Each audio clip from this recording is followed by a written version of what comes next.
नमस्कार। हम चर्चा कर रहे थे डी ब्रोगली के द्रव्य तरंगों के सिद्धांत के बारे में। अब हम जानते हैं कि डी ब्रोगली का तरंग समीकरण क्या था, लैम्डा बराबर h/p, जहाँ लैम्डा तरंगीय गुणों के बारे में चर्चा करता है और p जो है कणीय गुणों के बारे में चर्चा करता है। यहाँ लैम्डा तरंगदैर्ध्य है और p संवेग है, जो कि दोनों में संबंध है व्युत्क्रमानुपाती का। तो डी ब्रोगली तरंग समीकरण से जो निष्कर्ष प्राप्त हुए वो क्या क्या है। पहला जो निष्कर्ष मिला वो है कि सारी गतिशील जो वस्तुएं हैं, चाहे वो कितनी भी भारी या हल्की क्यों न हो, तरंग तथा कणीय दोनों प्रकार का वो आचरण दर्शाती है।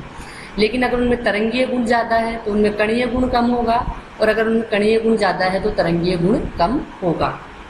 ठीक है।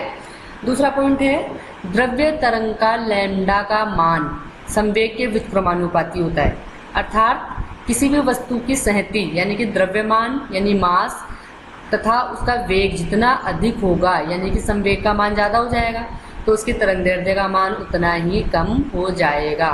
तो यही कारण है कि जिन वस्तुओं को हम अपने रूटीन लाइफ में देखते हैं वो इतनी ज़्यादा भारी होती है कि उनसे जो संबंधित तरंगदैर्ध्य होती है उनका मान क्या होता है, बहुत कम, और उसे हम आसानी से मेजर नहीं कर सकते हैं।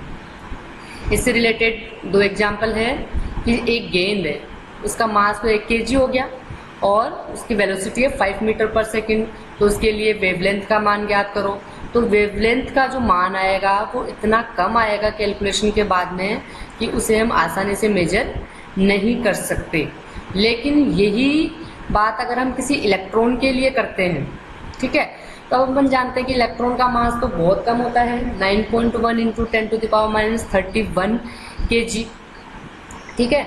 और अगर ये इलेक्ट्रॉन जो है वो सेम 5 मीटर पर सेकेंड से ही ये अगर अपन बोलें कि मूव कर रहा है, तो इसके लिए लैम्डा का मान जब अपन कैलकुलेट करेंगे तो लैम्डा का मान जो आएगा वो इतना सफिशिएंट आएगा कि अपन इसे आसानी से मेजर कर सकते हैं।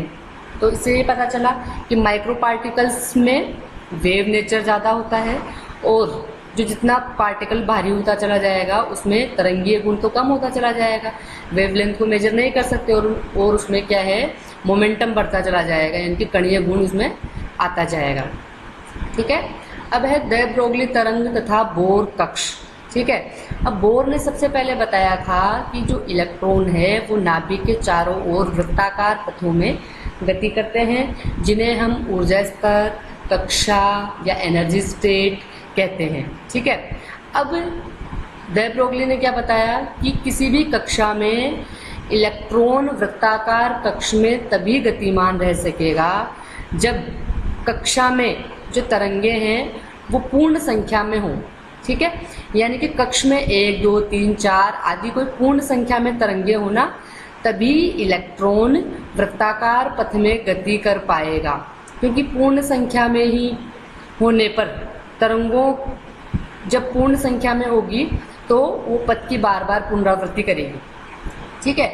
अगर तरंगे पूर्ण संख्या में नहीं है तो वो आपस में हस्तक्षेप करके एक दूसरे को नष्ट कर देगी, और इस प्रकार से इन अप्रगामी तरंगों का अस्तित्व ही समाप्त हो जाएगा। यानी कि दे ब्रोगली ने बताया कि इलेक्ट्रॉन वृत्ताकार कक्ष में तभी गतिमान रह सकेगा जब ये इलेक्ट्रॉन तरंगे, जो कि अप्रगामी तरंगे होती है, वो पूर्ण संख्या में हो, पूर्णांक में हो।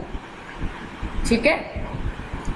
पूर्णांक में नहीं होगी तो वो एक दूसरे को हस्तक्षेप करके एक दूसरे को नष्ट कर देगी और उनका अस्तित्व समाप्त हो जाएगा। अब यदि वृत्ताकार कक्ष की त्रिज्या अपन ने r मानी है तो वृत्त की परिधि क्या होती है, 2πr। इस स्थिति में 2πr बराबर क्या हो जाएगा, n लैम्डा, जहाँ n तरंगों की संख्या है जो पूर्णांक है। अब अपन जानते हैं डी ब्रोगली समीकरण से लैम्डा बराबर h/mv,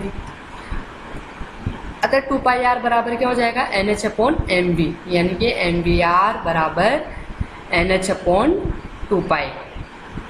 ओके।